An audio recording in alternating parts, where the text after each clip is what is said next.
I think it's pretty safe to say that the golden age of mobile gaming left us quite a while ago. Today, the mobile gaming space is dominated by a couple of big companies, with most other games being complete slop, either using false advertisements to spread their games, or basically being an ad simulator when you load them up. I miss a time when mobile games were just that. Mobile games. A lot of them were fully fledged games with unique concepts that you could take anywhere with you because they fit right in your pocket. It was a time when people were competing to make the best mobile game, and were not competing to see who could spend the most money on advertisements. Like, look, I'm not gonna download your game just because Howie Mandel is acting in your ad. Anyways though, without further ado, let's visit some forgotten mobile game childhood classics. If you're not already subbed, then you know what to do, and let's get into it. Starting off, we have a game that is very near and dear to my heart. This is SurvivalCraft, and at first I was gonna call this the poor man's Minecraft, but it really is more than that. This wasn't just a blatant Minecraft ripoff.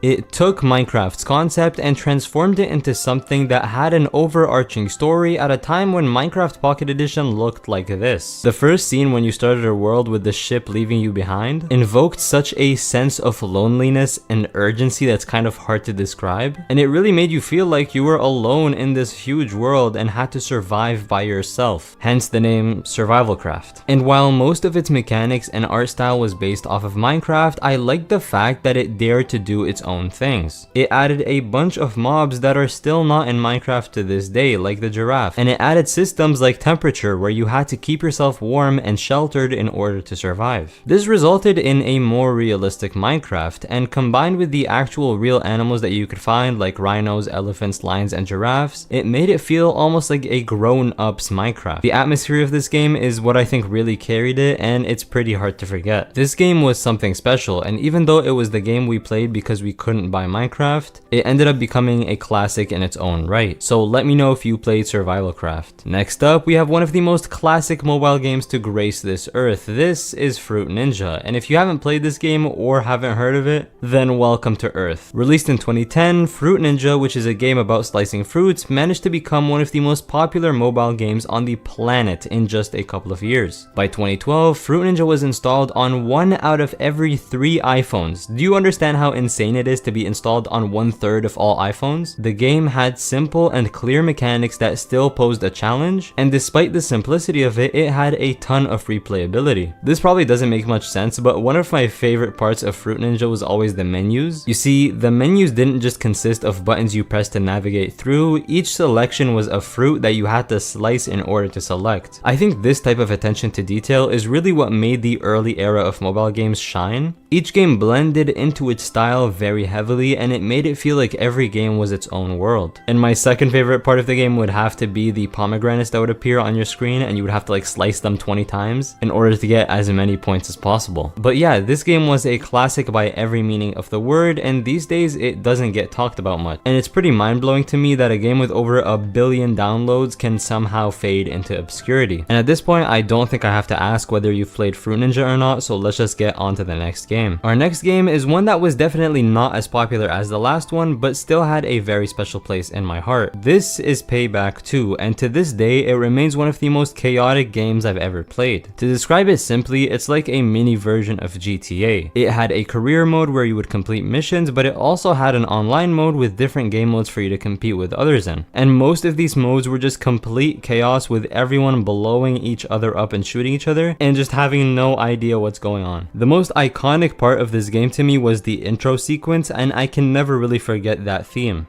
Da-na, da-na, da-na, da-na, da-na, da-na, da-na, da-na,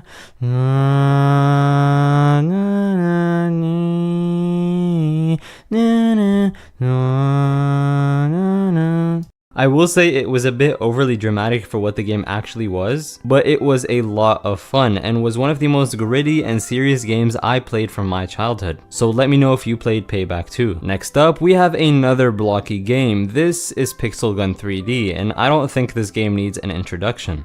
but I'll give you one anyways. This was a shooter game inspired by Minecraft's blocky art style, but other than the art style, this game really had nothing to do with Minecraft. The game came out at a time when it was very trendy to copy Minecraft, and the studio behind Pixel Gun 3D just wanted to make a shooter game, and what better way to skyrocket their game's popularity than to use Minecraft's iconic art style. And so they used it to make their game, and they ended up making a pretty good game. I remember regularly opening up a private match with my friends and just playing against each other, and it was some of the most fun I've had playing mobile games. There are so many of these sound effects in the game that I just can't ever forget, and even though this game was one of my all-time favorites, today it's unfortunately had quite a big fall. Many people now accuse the game of being paid to win, with players being able to buy overpowered guns and just absolutely dominate lobbies. And overall, the game's just become a money-making shell of what it used to be. They've added a battle pass system and a bunch of other ways to gouge money out of you, and so the game has lost most of its player base over the years. It kinda sucks because the game was pretty much perfect back in the day, and they really didn't need to change much except just keeping the game up to date and adding new features every now and then. But I'm pretty sure as the developers saw the game wasn't pulling as many players as it used to, they thought it would be a good idea to just try and squeeze as much money as possible from the remaining players, which ended up doing more harm than it did good. Anyways though, let me know if you played Pixel Gun 3D. Now, what would a video about childhood mobile games be without Jetpack Joyride? This game was and continues to be one of the most polished mobile games I've ever played, and it was probably the first ever mobile game I played with a kind of pixelated art style. It was an infinite 2D runner game that progressively got faster and faster the longer you went on. The controls are really simple. You can press on the screen to jump, and you can hold the screen to fly. This was perfect for an early mobile game since it essentially had no learning curve. The game follows a character named Barry Steak Fries as he steals a machine gun jetpack from a laboratory. I really hadn't given his jetpack much thought in the past until I made this video, cause what do you mean he had a machine gun jetpack?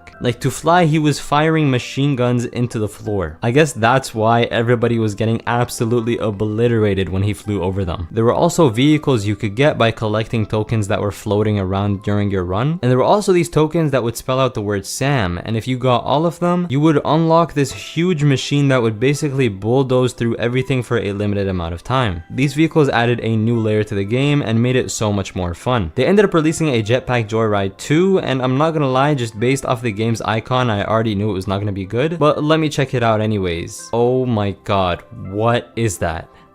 What did they do to Jetpack Joyride? Let's just pretend that Jetpack Joyride 2 never existed. But anyways though, the OG Jetpack Joyride will always have a place in my heart, so let me know if you played Jetpack Joyride. That's all I got for today's video. I hope you guys liked the selection of games and that I reminded you of at least one of your childhood favorites. A like and sub would be truly appreciated, and comment down below what type of videos you'd like to see next. See ya!